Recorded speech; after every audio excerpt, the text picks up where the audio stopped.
Hello everyone, in today's lecture I will be explaining you about vital pulpotomy. I have already given you the key points which we have to mention in an answer while we are answering it in our university exams as a short note and as well as a long note. But in today's lecture I will be explaining you in basic language, in a layman language or in simple language, what is understood by pulpotomy or vital pulpotomy. So when we hear this word pulpotomy, first thing which should strike our mind is pulpotomy. It is done for which part of the pulp? That is, it is always done for coronal portion of the dental pulp. What do we understand by the term coronal part of the dental pulp? If we see, this is a tooth structure. This is the CEJ. The part of pulp that is above the CEJ is called the coronal pulp, and the part of pulp which is below the CEJ is called the dental pulp. So this is our coronal pulp which is being treated while doing pulpotomy. तो pulpotomy में हमें क्या करना है, ये जो coronal portion है dental pulp का, इसको हम क्या कर देंगे, इसको हमें रिमूव कर देना है. जब हम इसको रिमूव कर देंगे तो हमारे पास ये स्पेस खाली हो जाएगा. अब कोरोनल पोर्शन जो है, कोरोनल पल्प चेम्बर और the coronal part of the tooth, अब ये हमारा एम्प्टी है. तो यहाँ पे अब हम क्या करेंगे, यहाँ पे अब हम एक मेडिकामेंट को प्लेस कर देंगे. अब हमने यहाँ पे एक मेडिकामेंट प्लेस कर दिया. अब ये जो मेडिकामेंट है ये हीलिंग को प्रमोट करेगा और वाइटैलिटी को ऑफ द टूथ प्रिजर्व करेगा. तो ये हम इस मेडिकामेंट को जो प्लेस करते हैं, हमारे पास वेरिएड मटेरियल्स होते हैं जिनको हम प्लेस करते हैं, जिनके बारे में हम आगे लेक्चर में पढ़ेंगे. बट फ़िलहाल हमें पल्पोटमी से क्या समझ आया, complete removal of the coronal portion of the dental pulp followed by placement of suitable dressing. जो भी सूटेबल ड्रेसिंग रेस्टोरेटिव मटेरियल है जो कि रिलीफ प्रोवाइड करेगा, हीलिंग को प्रमोट करेगा और वाइटैलिटी ऑफ द टूथ को प्रिजर्व करेगा, वो मटेरियल हम यहाँ प्लेस करेंगे ताकि जो रेडिकुलर पल्प है ये हमारा कम्प्लीटली हेल्दी रहे. Is it clear? तो पल्पोटमी की डेफिनेशन हमने क्लियर कर ली. अब ये डेफिनेशन दी किसने थी? This definition was given by Finn in 1950. Okay, you have to mention the source in your exams as well. Then अब हम देखते हैं कि ऑब्जेक्टिव्स के पे पल्पोटमी करना क्यों है. हमें पेशेंट आया, बच्चा है, देखा कि केरियस लीशन है तो बस पल्पोटमी करना शुरू कर दिया? नहीं, हमें ये पता होना चाहिए कि पल्पोटमी करने के बाद हमें मिलेगा क्या और हमें पल्पोटमी क्यों करनी है, किस वजह से स्टार्ट करनी है. तो पल्पोटमी करने के रीज़न्स क्या हैं? एक तो जो इन्फ्लेम्ड कोरोनल पल्प होना चाहिए. पल्पोटमी का मतलब ही कोरोनल पल्प है. पल्पोटमी का मतलब ये नहीं है कि हम RCT कर रहे हैं प्राइमरी टूथ में, नहीं. पल्पोटमी का मतलब है हमें क्राउन पोर्शन में जो पल्प है सिर्फ उसको ट्रीट करना है, सिर्फ उसका इलाज करना है, हमें पूरे पल्प का ट्रीटमेंट करना ही नहीं है. तो अगर कोरोनल पल्प हमारा इन्फ्लेम्ड है तो हम क्या करेंगे, पल्पोटमी करेंगे. अब पल्पोटमी करने से हमें मिलेगा क्या, हमारा जो रेडिकुलर पल्प होगा, जो रूट एरिया में जो हमारा पल्प होगा, रूट कैनाल्स में जो पल्प कैनाल्स होंगे, ये हमारा एकदम हेल्दी रहेगा, ये हमारा एकदम प्रिजर्व्ड रहेगा. नेक्स्ट क्या है, vital tissue in the canals. अभी जो रूट कैनाल्स हैं इसमें वाइटल पल्प मिलेगा. वाइटल पल्प का मतलब क्या है, इसमें ब्लड सप्लाई भी आपकी प्रेजेंट होगी एंड नर्व सप्लाई भी. तभी हम इसको कहेंगे कि हमारा वाइटल टूथ है. अगर ब्लड सप्लाई एब्सेंट है तो ये हमारा नॉन वाइटल टूथ हो जाएगा.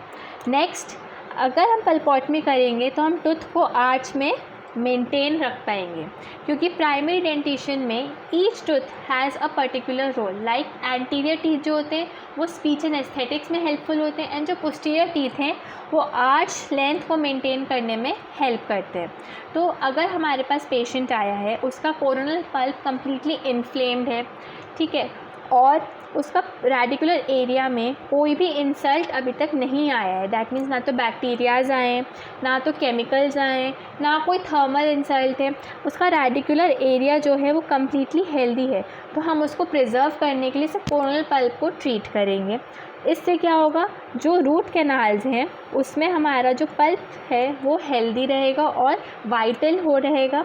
और लास्ट क्या है, हम आर्च में टूथ को मेंटेन कर पाएंगे ताकि आर्च लेंथ शॉर्ट ना हो या फिर आर्च लेंथ का लॉस ना हो। This is all about objectives. Now we will see indications. हमें पल्पोटमी करना कब है। ये थोड़ी है कि पेशेंट आया और उसने कहा कि उसके दांत में पेन है और आपने पल्पोटमी शुरू कर दी, कोरोनल पल्प रिमूव किया। No, pulpotomy is only done when patient complains of mild pain and non spontaneous pain. अगर पेन स्पॉन्टेनियस है, कंटिन्यूस है, थ्रॉबिंग है, सीवियर है, फीवर कॉज करने वाला है, स्वेलिंग है, तो आप पल्पोटमी कभी भी नहीं करोगे। दैट मीन्स जो इन्फेक्शन है, जो भी बैक्टीरिया का इन्वॉल्वमेंट है वो रेडिकुलर पल्प में कोरोनल जगह से लेकर डीप इनटू द रूट्स जा चुका है, स्प्रेड हो चुका है, पेरिडोन्शियम को भी वो अफेक्ट कर चुका है। इसलिए अब हम उसका पल्पोटमी से उसको ठीक नहीं कर सकते, उसके लिए हमें पल्पेक्टमी करनी पड़ेगी। तो जब पेन पेशेंट को कम है, दैट मीन्स माइल्ड है और नॉन स्पॉन्टेनियस है, तो हम पल्पोटमी करेंगे। नेक्स्ट ऑब्जेक्टिव से हमने जैसे देखा था, टूथ आपका वाइटल होना चाहिए and periodontium, that means your gingiva, your periodontium includes PDL and alveolar bone. All these things should be completely healthy. There should be no pathology in gingiva, PDL or bone. This makes it the next indication where it is there should be no gingival pathology and tooth should be not mobile. It should be intact. वो अपने socket में बिल्कुल solid होना चाहिए, रुका हुआ होना चाहिए, किसी भी टाइप की मोबिलिटी नहीं होनी चाहिए, neither grade 1 nor grade 2 nor grade 3. It should B intact. Next, if a patient comes with deep carious lesion, you can see the tooth is grossly decayed, there is involvement of pulp, and you can see a large black color carious lesion, you can go for pulpotomy. And if taking into consideration कि जो pen है वो mild है and non spontaneous है, one of the most important indication. Then if the tooth is restorable, then also you can go for pulpotomy. Now there is this condition called hemorrhage. When you are removing the coronal pulp, अगर haemorrhage हो रहा है, haemorrhage means bleeding हो रही है वहाँ से, और वो ब्लीडिंग पेल रेड कलर की है और इजीली कंट्रोल हो जा रही है. कंट्रोल कैसे करेंगे आप, कि आपने डैम कॉटन प्लेस कर दी, उसको वाइप कर दिया या फिर कोई एस्ट्रिंजेंट लगा दिया, अगर उससे आपकी ब्लीडिंग कंट्रोल हो रही है, that means it is an indication for pulpotomy. You don't have to go deeper into the radicular area. अगर इतने से ब्लीडिंग या हेमरेज कंट्रोल हो रहा है, you can proceed with pulpotomy. There should be symptoms of reversible pulpitis. Now what are the symptoms of reversible pulpitis? Same, there is mild pain, non-spontaneous pain. You do not require any kind of medication. दवाई लेने की ज़रूरत नहीं पड़ती, बिना दवाई के वो ठीक हो जाता है. ठंडे से होता है या गर्म से होता है, एक सेंसिटिविटी होती है टू हॉट एंड कोल्ड. जब स्टिमुलस हटा देंगे तो पेन आपका ठीक हो जाता है. तो दीज आर ऑल, ये मतलब सिम्टम्स हैं रिवर्सिबल पल्पाइटिस के. या फिर पोजीशन चेंज करने में आपको पेन नहीं हो रहा है, ओनली प्रेजेंस ऑफ स्टिमुलस है तो पेन है, सोते टाइम पेन नहीं है. तो all these are symptoms of reversible pulpitis. And if you are considering radiographic interpretation, so on taking radiograph there should be probable caries exposure, normal periradicular tissue, again gingiva, PDL and bone, all of these things should be completely healthy. There should be no lesion in these, and there should be normal root development. Normal root development means there should be at least 2/3 of root development. अगर 2/3 root development है, that means tooth आपका properly grow कर रहा है. Root development proper है, tooth का development proper है, that means there is no problem with the natural process. Is there just that there is carious exposure, जिसकी वजह से आपको पल्पोटमी करनी पड़ेगी. Is that clear? Now let's see some of the contraindications. हमें pulpotomy कब नहीं करनी है? अगर एब्सेस है, फिस्चुला है, इन्फ्लेमेशन है रेडिकुलर पल्प की, जहाँ रेडिकुलर पल्प का इन्वॉल्वमेंट हो गया वहाँ पे पल्पोटमी ख़त्म हो जाती है। रेडिकुलर पल्प का इन्वॉल्वमेंट होते ही pulpotomy is out of our treatment plan. Abscess और फिस्चुला कब बनेगा? जब जिंजाइवा एल्विलर बोन तक लीजन पहुंच जाएगा। वो कब पहुंचेगा? जब radicular tooth part of the pulp involve हो जाएगा। Tooth close to natural exfoliation, tooth है जिसमें आपको केरियस लीजन भी दिख रहा है, जिसमें mild and non spontaneous pain भी, पर हम देख रहे हैं कि उसकी जगह वो जल्दी से टूटने वाला है। And succedaneously that is natural permanent tooth is about to erupt. तो ऐसी कंडीशन में हम पल्पोटमी नहीं करेंगे, हम उसको छोड़ देंगे कि वो ऊपर केरियस से डिज़ोल्व हो जाए और नीचे से रूट रिजॉल्व हो जाए और वो नेचुरल टूथ नेचुरली रिमूव हो जाए। Next, root resorption. अगर रूट रिजॉर्प्शन 1/3 से ज़्यादा हो चुका है तो भी नहीं करेंगे। दैट मीन्स वही मतलब है कि this is close to natural exfoliation.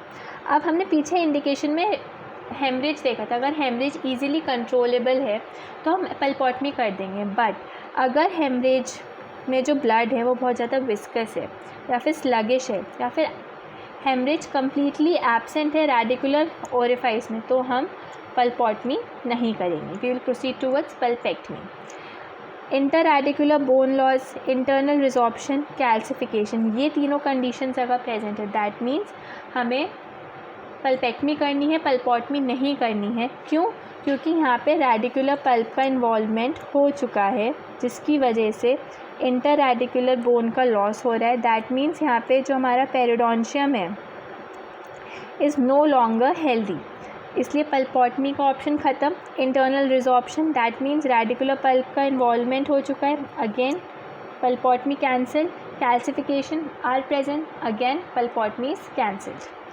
Lastly, if caries are extending or penetrating to the floor of pulp chamber, again it is indication towards involvement of radicular pulp. Involvement of radicular pulp means cancellation of pulpotomy. We will move towards pulpectomy. Is it clear? Now, moving on, we will discuss about the classification of pulpotomy. Classification of pulpotomy. So, pulpotomy is classified into three main categories. One is devitalization pulpotomy, one is preservation pulpotomy, and one is regeneration pulpotomy.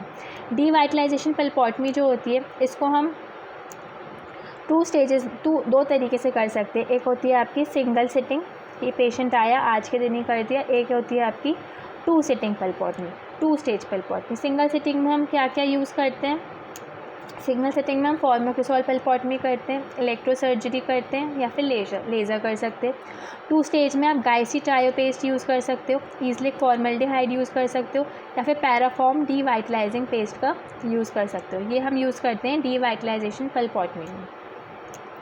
अब अगर preservation पल्पोटमी करना है तो यहाँ पे glutaraldehyde का use होगा, ferric sulphate का यूज़ होगा।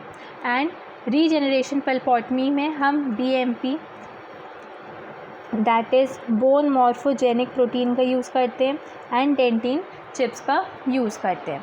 ये थी हमारी classification only for vital pulpotomy. Vital pulpotomy के अलावा we have a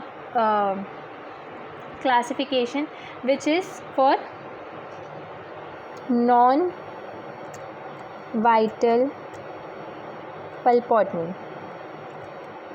non vital pulpotomy में हम 2 मटेरियल यूज़ करेंगे। एक तो यही बीचवुड cresol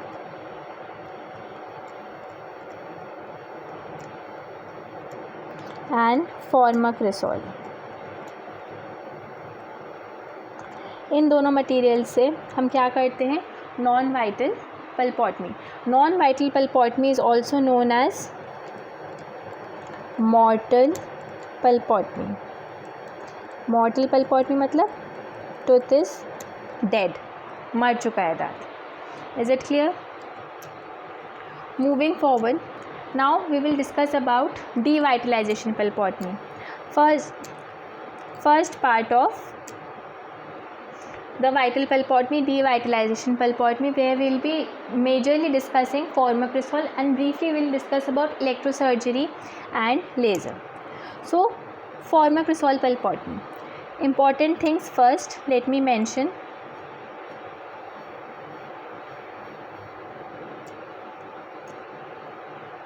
In formicosol pulpotany, you need to keep in mind the scientist's name, Buckley. It is asked in MCQ as well as in NEET and AIMS PG, MDS, and Sweet 1930. These are most important points for NEET and AIMS MDS exams. So formicosol pulpotany में introduce किसने किया था? Buckley ने 1904 में, और बाद में use या एडवोकेट किसने किया था? स्वीट ने 1930 में. बकली ने कॉम्पोजिशन दिया था विच सेड 19% फॉर्मल्डिहाइड इंटरैक्ट करता है with the proteins, 35% cresol which potentiates the action of formaldehyde, 15% glycerine and 31% water which will act as a vehicle in which the solution can be made.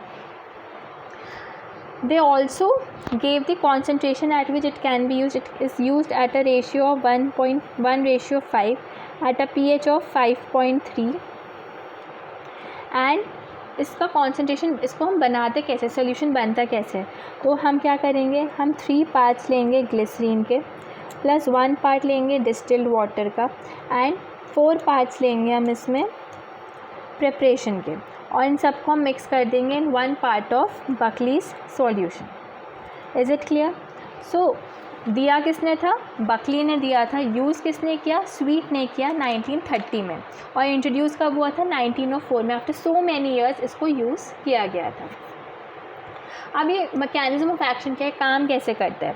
जब ये autolysis cause करेगा by binding to the proteins, तो ये prevent करता है tissue autolysis को by binding to the protein. Reversible process है and there is no change in the basic structure. क्योंकि ऑटोलिसिस को प्रिवेंट कर रहा है इसलिए प्रोटीन के स्ट्रक्चर में कोई चेंज नहीं आता है, प्रोटीन का स्ट्रक्चर इंटैक्ट रहता है. अब इसमें एक चीज़ और हमें देखनी है, that is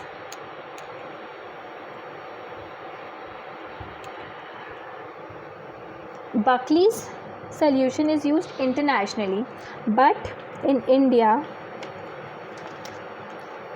the formula used is formaldehyde,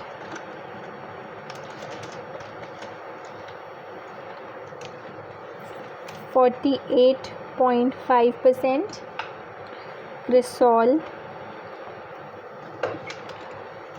also 48.5%, and glycerine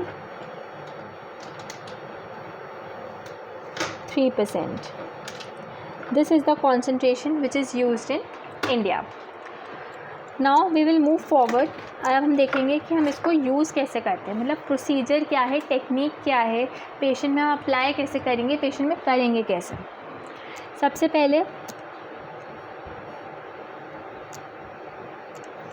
पहले हमें टूथ को एनेस्थेटाइज करना है, टिश्यू को भी एनेस्थेटाइज करना है, आसपास का जिंजाइवा, पेरिडोन्टिन सबको एनेस्थेटाइज करना है. फिर आइसोलेट करेंगे with rubber dam. Rubber dam is and should be used clinically, although it is not used in India but it should be used. Internationally इसको यूज़ बहुत ज़्यादा किया जाता है बट इंडिया में भी इसका यूज़ प्रमोट करना चाहिए, सो वी शुड यूज़ राबाडाम. फिर हम जो भी केरियस लीजन है उसको एक्सकवेट करेंगे. अब पल्प चेम्बर को हमें रिमूव करना है, रूफ ऑफ पल्प चेम्बर को हमें रिमूव करना है. किससे? विद अ हाई स्पीड पर. Underline this point, high speed पर, इसको मार्क करके लिखना. Next, with this slow speed number 6 और नंबर 8 राउंड पर हम कोरोनल टिश्यू को रिमूव कर देंगे.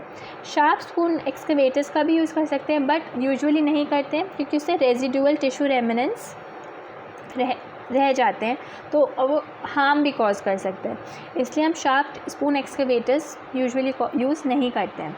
But if we are using तो tissue remnants can be removed. Then we have to achieve haemostasis with cotton pellets. तो अगर हेमरेज हो रहा है और आप उसको कंट्रोल करने की सोच रहे हो तो आप कैसे करोगे? कॉटन पेलेट्स की हेल्प से हीमोस्टैसिस मेंटेन करोगे.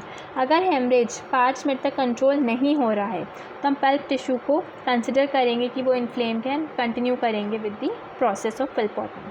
फिर हम एक कॉटन पैलेट लेंगे, उस पर हम डाइल्यूटेड फॉर्मिक्रिसॉल अप्लाई करेंगे और उसको प्लेस कर देंगे पल्प के ऊपर for 3 to 5 minutes. This is an important time to keep in mind. Then we will remove that cotton pellet. We will place ZOE cement without incorporation of formocresol and give a permanent restoration.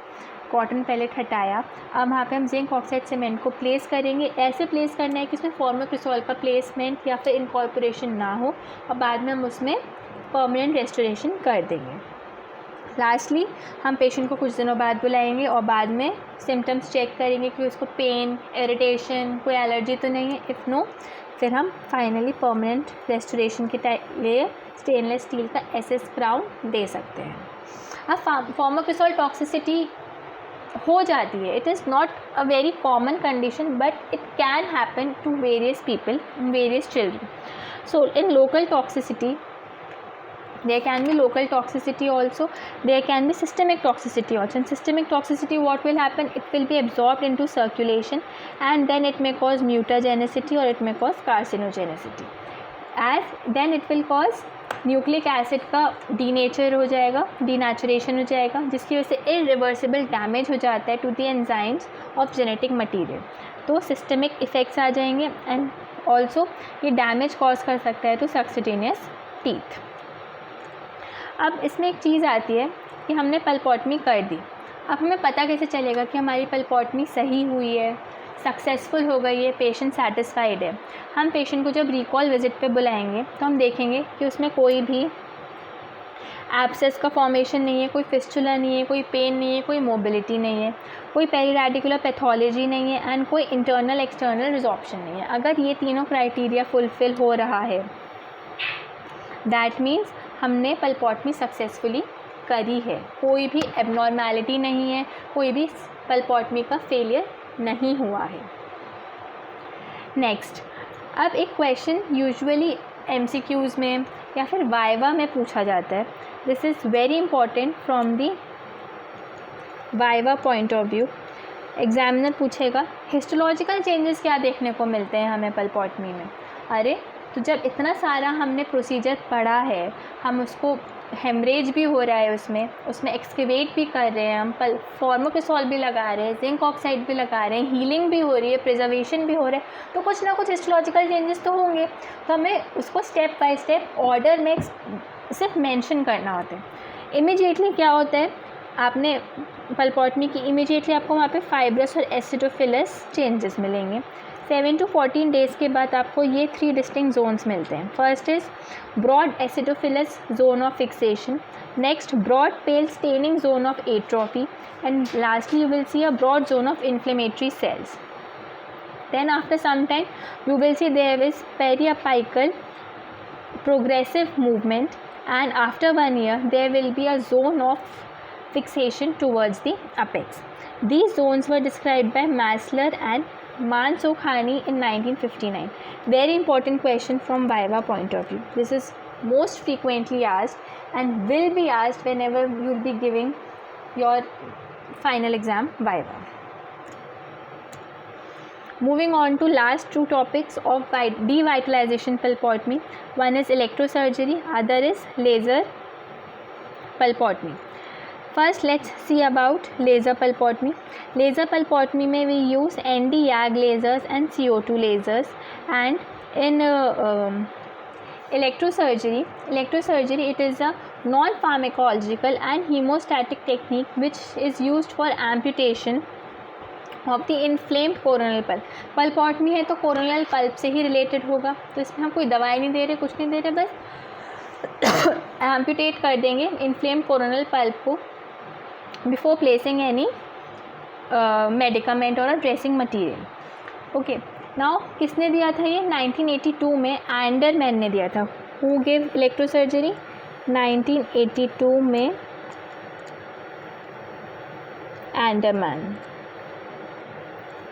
Enderman gave 1982 में इलेक्ट्रोसर्जरी। According to him क्या हो रहा है, हमने different current pass किया जिसमें से different amounts of heat produce हुई और इस हीट की वजह से हमने सर्जिकल इंसिजन्स दिए, कोएगुलेशन किया एंड इलेक्ट्रोफल्गरेशन किया, जिसकी वजह से जितना भी इन्फ्लेम्ड कोरोनल पल्प था उसको हमने रिमूव कर दिया।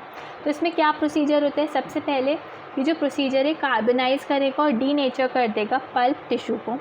उसके बाद वहाँ पे एक लेयर बन जाएगी कोएगुलेटिव नेक्रोसिस की, जो कि एक्ट करेगा as a barrier between the living material and the healthy radicular tissue, and this will make a seal, जिसकी वजह से जो लिविंग मटेरियल है वो पेनिट्रेट नहीं करेगा और उसकी रेडिकुलर पल्प की हेल्थ को मेंटेन रखेगा. So with this we finish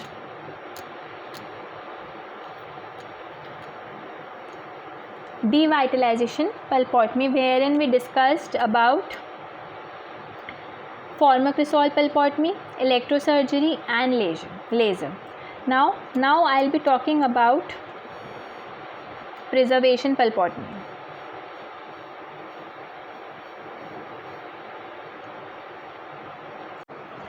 ठीक है, तो डिवाइटलाइजेशन पल्पोटमी में हमने क्या क्या पढ़ा. हमने इसमें फॉर्मोक्रिसोल पल्पोटमी पढ़ी, इलेक्ट्रोसर्जरी पढ़ी एंड लेज़र पल्पोटमी पढ़ी. Now we will be starting with preservation pulpotomy. Preservation pulpotomy में first material which we have to study is a glutaraldehyde which is a dialdehyde which was introduced in dentistry by Kopel in 1979. इसको use किया जाता है at a concentration of 2%, and this is considered as an alternative to formocresol pulpotomy in primary teeth. क्यों इसको use किया जाता है? Because of certain advantages which are better and superior to that of formocresol pulpotomy. क्या है इसके advantages?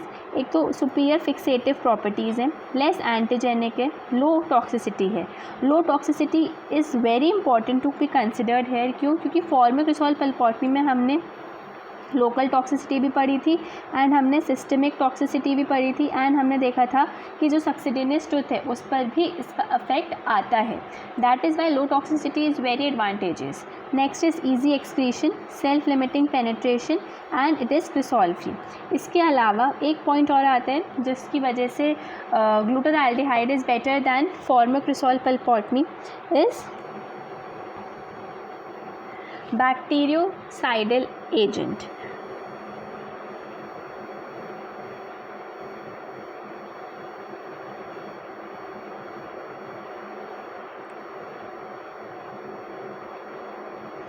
जो glutaraldehyde होता है ये हमारा बैक्टीरियोसाइडल एजेंट है, जिसकी वजह से जितना भी बैक्टीरियल डैमेज हुआ है या बैक्टीरिया ने जो भी डैमेज कॉज किया है to the pulp and to the soft tissue and to the hard tissue, उसके अगेंस्ट ये एक्शन करेगा. क्या एक्शन करेगा, कैसे करेगा?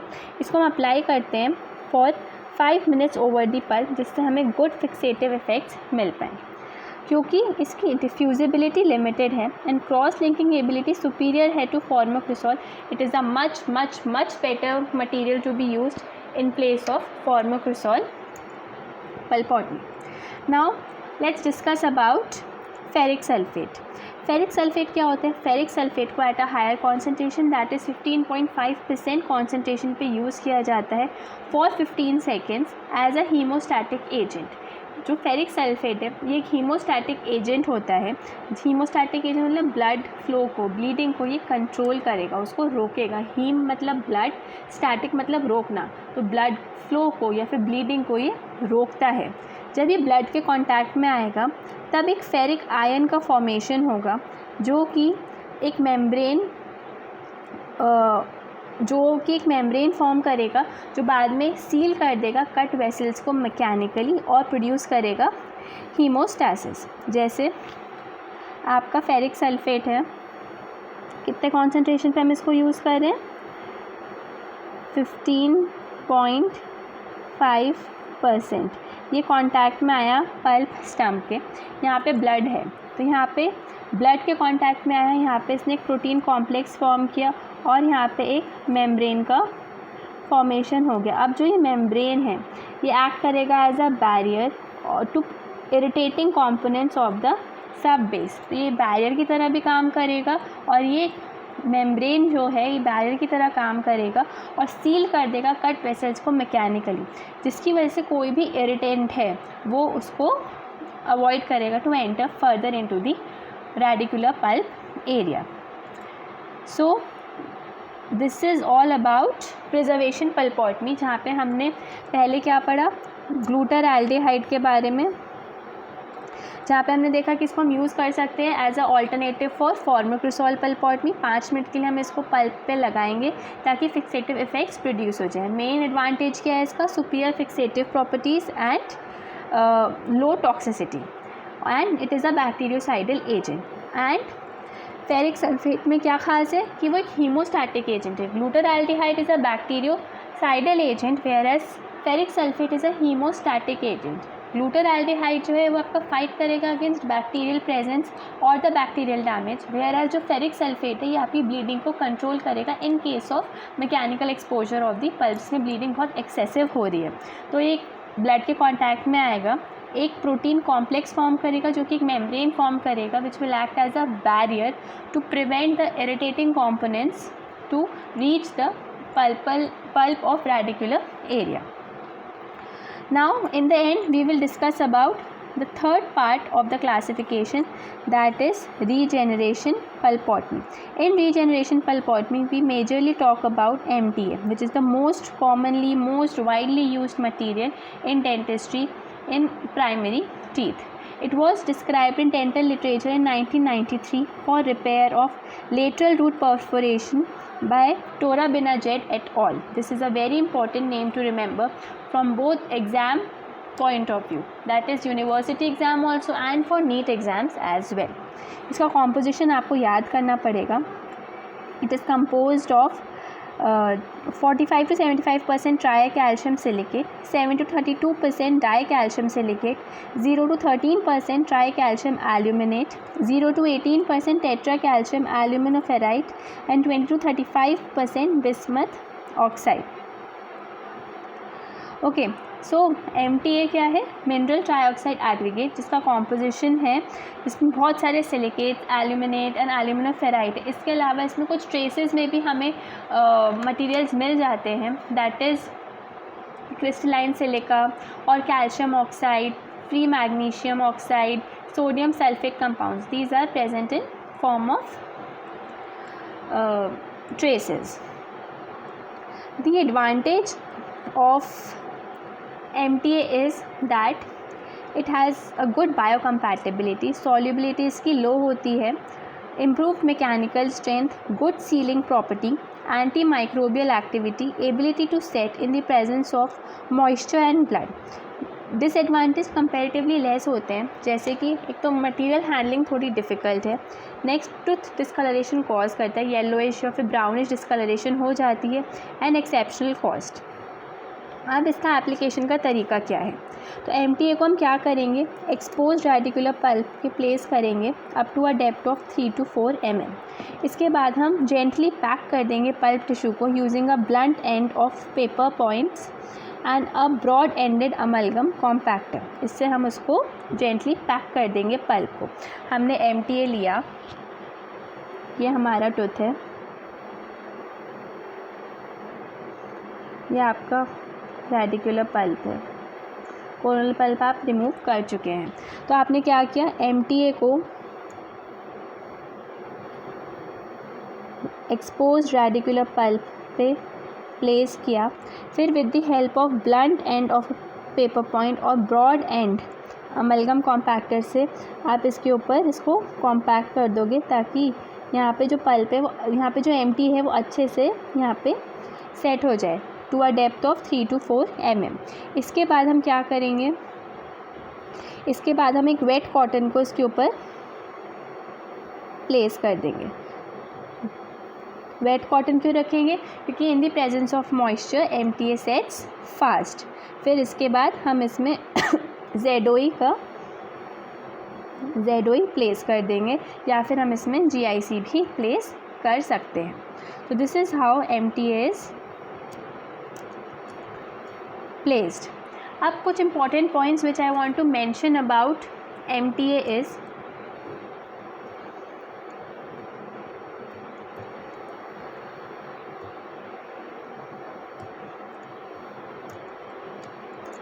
pH. At what pH MTA is used? It is extremely alkaline, used at a pH of 12.5. ये set करता है in the presence of moisture होगा, it will set very fast and at a good pace. Setting time इसका कितना होता है? It is 4 hours. These are some important points about MTA. Okay, now let me give you a short review about its mechanism of action या फिर इसकी setting reaction कैसे होती है. For setting reaction of MTA, क्या होता है MTA में? आपने MTA प्लेस कर दिया है रेडिकुलर पल्प पे, फिर हमने देखा था कि हम उसके ऊपर वेट कॉटन प्लेस करें तो ये इन कांटेक्ट आया विद मॉइस्चर और water, any kind of moisture. अब जब ये मॉइस्चर के कांटेक्ट में आता है तो यहाँ पे दो चीज़ें होती हैं. एक तो कैल्शियम हाइड्रोक्साइड का फॉर्मेशन होगा. कैल्शियम हाइड्रोक्साइड के फॉर्मेशन के अप्रॉक्स 3 to 4 hours के बाद इसकी pH इंक्रीज़ हो जाएगी and it will reach up to 12.5. दूसरी तरफ क्या हो रहा है, यहाँ पे कैल्शियम सिलिकेट